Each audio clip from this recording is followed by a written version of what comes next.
छाड़िले बांग्लादेश रहिबे ओडिशारे। शह शह पुरुष शह शह महिला बांग्लादेश छाड़ी एबे ओडिशा को पलि आसिचंती। हाँ दर्शक बंधु, बांग्लादेश हिंसा हत्या विद्रोह पर बांग्लादेश प्रधानमंत्री शेख हसीना बांग्लादेश छाड़ी कुआड़े भारत पलि आसिचंती। एपटे शुणा मिलूँ बांग्लादेश किछि पुरुष महिला बांग्लादेश छाड़ी ओडिशा को प्रवेश करछंती। राज्य में वर्तमान समुदाय 1,57,432 जन बांग्लादेश शरणार्थी विभिन्न जिला तथा अनुगुले 15 जन, बालेश्वर 75 जन, भद्रक 200 जन और कलाहांडी 90 जन, केन्द्रापड़ा 441 जन एवं बसवास कर।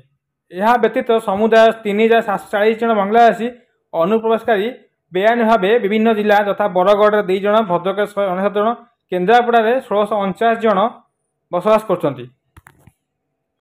आउ एपटे ओडिशा सरकार देइछन्ति निर्देश पुलिस डीजी को समस्त जलपथ को सील करी जांच कराउछि एवं तदारख कराउछि। पुलिस पेट्रोलिंग घन घन करुछन्ति समस्त एरिया को जेमिति बांग्लादेश प्रवेशकारी प्रवेश न करिवे से नहीं तदारख करुछन्ति।